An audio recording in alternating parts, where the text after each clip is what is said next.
بسم الله والصلاة والسلام على رسول الله وعلى آله وأصحابه ومن اهتدى بهديه واستنى بسنته واقتفى أثره إلى يوم الدين. السلام عليكم إخواني أخواتي، كي دايرين نتوما هانيين؟ كنتمنى إن شاء الله تكونوا كلكم بخير وعلى خير، ورمضان كريم إن شاء الله يدخل علينا وعليكم بالصحة والسلامة والهنا وباش كتمناو. اليوم إن شاء الله غادي نوجد لكم فلفلة معمرة بالروز مرافقة مع بعض المقبلات وشليضات خفيفة ظريفة. دابا ان شاء الله ما غنطولش عليكم المقدمة، غادي ندوز ان شاء الله للطريقة والمكونات، وكنتمنى لكم فرجة ممتعة. عندي هنا نص كيلو ديال الرز سلقته بشوية ديال الملحة، غير نص سلقة. غادي نقطع القزبر والمعدنوس وغادي نضيفو له. هاد الطريقه انا اللي عندي ديما معتمداها وما كنبدلهاش. عندي هنا شويه ديال البصله اللي شحرتها مع شويه ديال التحميره وشويه ديال الملحه والزيت البلديه. بالنسبه للتوابل عندي هنا العطريه ديال الدجاج، وعندي الكمون والشونيه وشويه ديال الابزار وشويه ديال السكنجبير.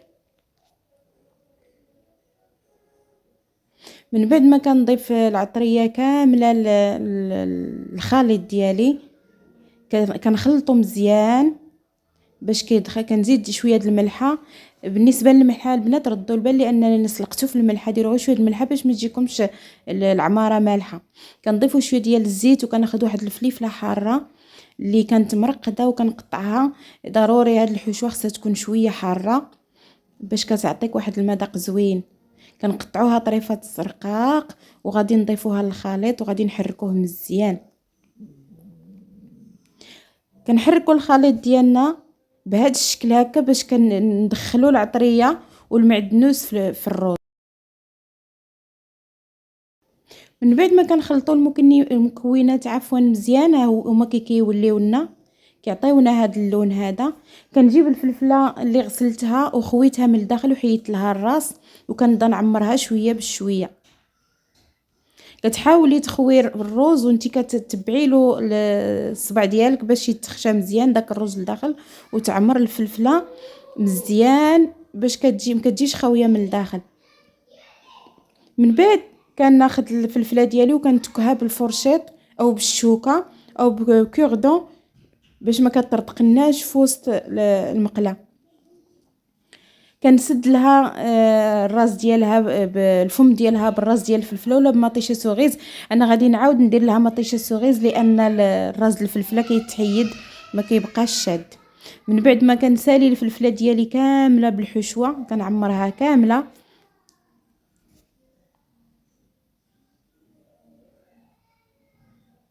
عندي هنا المقله كبيره اللي كنخوي عليها شويه ديال الزيت العاديه، وكنستف فيها الفلفله ديالي اللي سديت لها فمها بمطيشه سوغيز. وتقدروا تسدوا اللي ما عندهاش مطيشه سوغيز تقدر تسد بالراس ديال الفلفله، ماشي مشكل. واخا تحل في وسط المقله ما تخافوش، راه الرز من بعد ما كيفزق ويطيب راه ما كيخرجش من في وسط الفلفله. كنرد الفلفله ديالي فوق نار مهيله وكنخليها تشحر شويه وكنسد عليها. هنا البنات جبت 3 الحبات ديال المطيشه باش نوجد الصلصه او لاصوص الفلفله ديالي معمره. كنحك مطيشه مزيان بهذا الشكل هكا.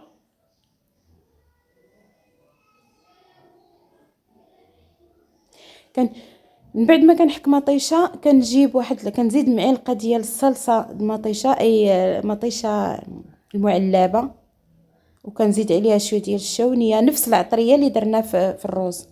شويه الكمون وشويه ديال العطريه وشويه شويه الكمون والتحميره وشويه ديال الابزار وشويه ديال الملحه وشويه ديال الزيت. بالنسبه للصلصه كنضيفوا لها زيت الزيتون، واللي ما عندهاش تقدر تضيف لها زيت المائده.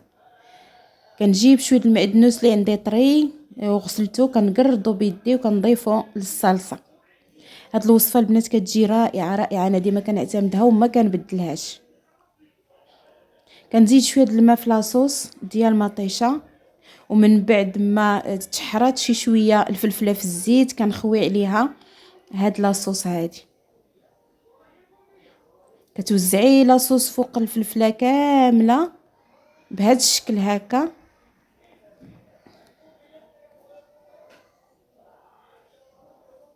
كنعاودو نردوها فوق نار مهيله وكنسدو لها كنسدو المقله بالغطايه باش كطيب لنا الفلفله على نار مهيله ما كتلصقش وكيدخل لها الطياب لداخل. بالنسبه للمقبلات عندي هنا قرعه خضراء اللي قطعتها شكل طولي وقليتها في الزيت، طيبتها نص طيبه، ودابا كنقطعها وعاد غنوجد لها الصلصه ديالها او لاصوص ديالها. هاد المقبله كتجي رائعه وزوينه، كنعتمدها حتى انا دائما. عندي هنا واحد فلفله حاره قطعتها حتى هي، قطعت هنا 2 حبات ديال المطيشه وضفت لهم شويه ديال القزبر ومعدنوس وشويه ديال الملحه وشويه ديال الكمون وزيت المائده او زيت الزيتون وشويه ديال الكمون وشويه ديال الابزار. بالنسبه للعطريه خصكم تحطوها حداكم البنات شويه ديال التحميره باش كتعطينا داك اللون احمر زوين. كنردوا المقله ديال المطيشه فوق النار وكنبداو نحركوا شويه بشويه حتى كتدبل لنا المطيشه مزيان. اللي عندها الثومه تقدر تضيف واحد شويه. كنجيب القرعه ديالي الخضراء اللي قطعت او الكورجيت وكنضيفها على هذا الخليط هذا وكنحركوها حتى كتشرب الماء ونردوها على جنب.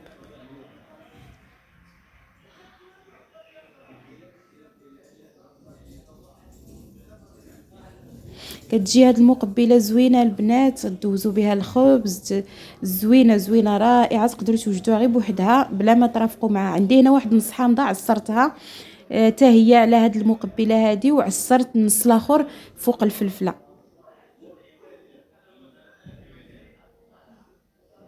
بالنسبه للروز اللي شاط ليا من العماره ديال الفلفله، كناخذو كنديرو في مقله وندير عليه شويه ديال الزبده واحد شويه ديال الصلصه الحاره وكنضيف عليه واحد نص كاس ديال الماء وكنحركها كنسد عليها حتى كتنضج، اي حتى كيعاود يطيب مزيان، حيت في الاول سلقناه غير نص سلقه. هاد الوصفه زوينه البنات، وجدوها لوليداتكم وتقدروا توجدوها حتى لضيافكم، راها كتحمر الوجه. من بعد ما ساليت وطابت الفلفله وخشيتها في الفران حتى تحمرات، راه ما تصورات ليش ديك اللقطه باش ما نطولش عليكم الفيديو. دابا كنوجدها البنات من بعد ما درت شويه ديال الخيزو محمض وسلقت شويه البطاطا ودرت لها شويه ديال الخل والملحه والزيت وشويه الشلاضه بالمطيشه والخس وعفوا الخيار والزيتون خلاص محمض يعني عندي في الدار. دابا بديت كنحط كندير كنوجد الطبق النهائي اي طبق تقديم. عندي هنا المقبله ديال القرعه اللي وجدت انا غادي نحطها. المهم تزيينها البنات كيبقى حسب الرغبه ديالكم. من بعد غادي نجيب المقله ديالي اللي طابت فيها الفلفله، نتوما غتشوفوها دابا راني جبدتها من الفران وصورتها. تقديم نتوما وكيفاش غادي تحطوه. انا غير حطيت غير شي حاجه وقدمته. بالنسبه للكميه الاخرى راني حطيت المقله في الوسط فوق الطبله وكل واحد كيهز الفلفله ديالو. يعني ما بغيتش نحط التقديم كله، انا بينت لكم غير البدايه وانتوما غادي تكملوا من راسكم. يعني كنحط 2 فليفلات وكناخذ داك الرز اللي طيبته في المقله بوحدو مع شويه ديال الزبده وكنديرو في زليفه ولا في طويصه ولا في شي انيه وكتعاودوا تحطوه على هذا الشكل هكا اللي غنبين لكم دابا. وكناخذ شويه لاصوص ونحطه في الجنب هنا البنات. انا ما رديتش البال الكاميرا ما كانتش كتصور ليا طبق التقديم داكشي علاش ما بانش مزيان، ولكن من بعد انا غنقربوا لكم وغادي تشوفوا كيفاش جا. زينت هنا الفلفله بالروز والصلصه ديال المطيشه اللي كتجي زوينه ورائعه وقطعتها قطعتها على شكل دوائر باش يبان لكم الرز من الداخل كيفاش داير.